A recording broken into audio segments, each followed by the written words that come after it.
Parlons de taekwondo. Ossin Kimi-Lorraine est, à 16 ans, numéro 1 mondial de plus de 68 kilos.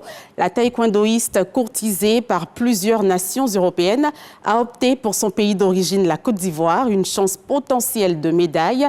Le ministre délégué au sport, Adji Silasmetch, et l'athlète, accompagné de ses parents, ont rencontré le Premier ministre, une audience de laquelle la championne est sortie plus sereine. La Côte d'Ivoire entend mettre à disposition les moyens pour l'accompagner dans sa progression. Le reportage de Franck Quadio à suivre dans nos prochaines éditions. À quelques heures de la fête de Noël, nos reporters se sont rendus dans les magasins et centres commerciaux. C'était déjà l'effervescence.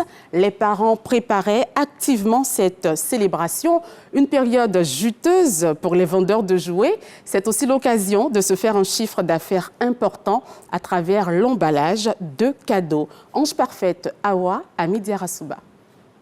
L'emballage des cadeaux, une activité florissante en cette période de fête de fin d'année.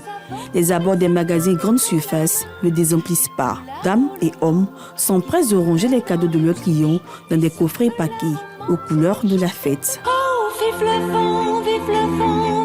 vent d'hiver qui s'en va sifflant sous. J'ai choisi de faire mon emballage ici avec les dames parce qu'elles sont vraiment très bien habillées. Solange s'est spécialisée dans l'emballage des cadeaux et présents. Elle exerce cette activité depuis 6 ans. Joyeux, joyeux Noël, aux 1000 bougies qu'on chante vers le ciel. Je trouve que la fête est belle, il y a du monde, on attend ce que les clients viennent emballer. Et nous sommes très contents, nous sommes fiers de recevoir les clients. Et puis par la grâce de Dieu, en tout cas, ça va. Bernadette, étudiante en BTS, a constitué une équipe d'une dizaine de personnes.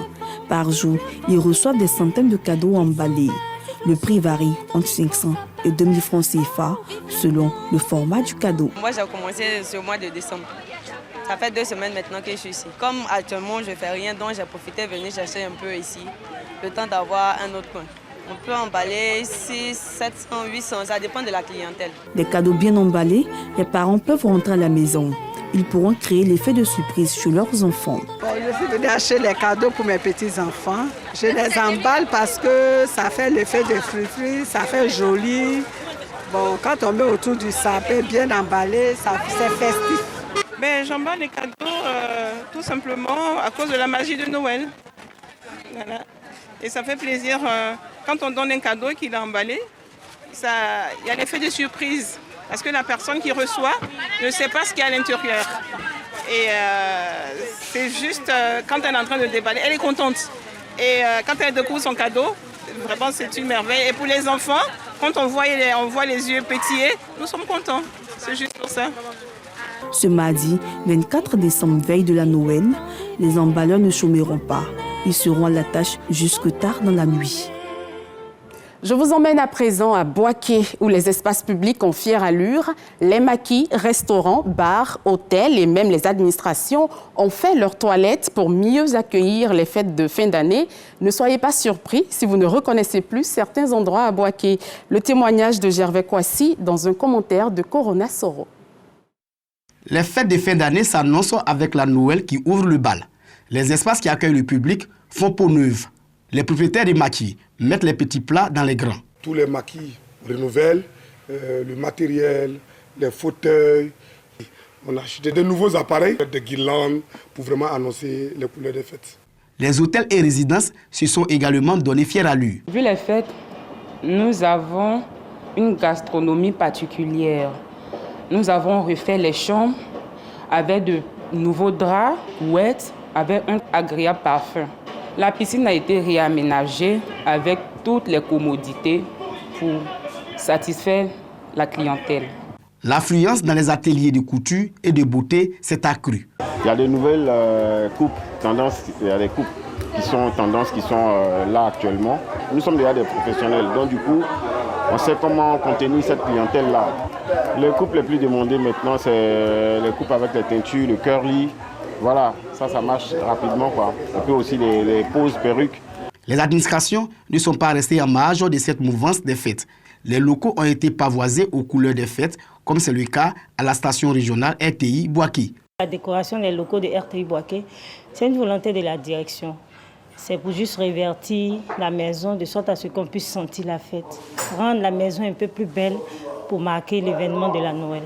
Les effets des fêtes de fin d'année se font sentir à Bouaké avec les bouchons sur les routes et la trop grande affluence dans les marchés. Le gouvernement ivoirien fait de la lutte contre la malnutrition de la petite enfance une priorité nationale. À l'initiative du Conseil national pour la nutrition, l'alimentation et le développement de la petite enfance, un atelier s'est tenu à Grand-Bassam. Objectif, mettre à la disposition des acteurs sectoriels des documents consensuels de référence pour le renforcement des capacités sur la nutrition et l'alimentation. Cet atelier de validation devrait permettre la mise en œuvre effective du plan national multisectoriel de nutrition 2024-2027. Frédéric Gorebi et Davis Oyo pour le compte-rendu. Depuis quelques années, la Côte d'Ivoire s'est engagée à éradiquer la malnutrition de son territoire et relever les défis du développement optimal de la petite enfance. Après plusieurs rencontres, les acteurs du dispositif multisectoriel se sont réunis à Grand-Bassam pour valider les documents de référence consensuels afin d'améliorer le bien-être des populations. Avoir tous les secteurs mobilisés pour la nutrition était indispensable. Pour réussir cette convergence-là, il faut parler le même langage.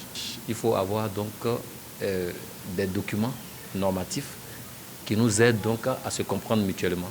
Si tous les acteurs du dispositif de lutte contre la malnutrition et le développement de la petite enfance s'approprient, permettra à notre pays de prendre des dimensions qui vont faire de ce pays une référence. Fruit d'un processus participatif et inclusif impliquant les structures membres du Conseil national pour la nutrition, l'alimentation et le développement de la petite enfance, le secrétaire exécutif a fait savoir que cette rencontre s'articule autour de plusieurs résultats stratégiques. Objectif, permettre aux parents d'offrir des soins attentifs aux enfants de moins de 5 ans. Aujourd'hui, nous avons mobilisé chaque village, dans chaque zone, vraiment les mutuelles, les cadres, soutenir ce projet. Après les ateliers de Yamsokro, celui de Grand-Bassam devrait permettre la mise en œuvre effective du plan national multisectoriel de nutrition 2024-2027.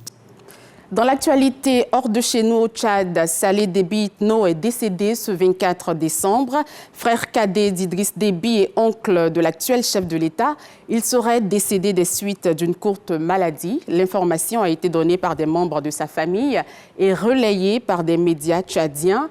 Passé par plusieurs postes à responsabilité, il était connu pour ses relations cycliques avec son frère, puis avec son neveu.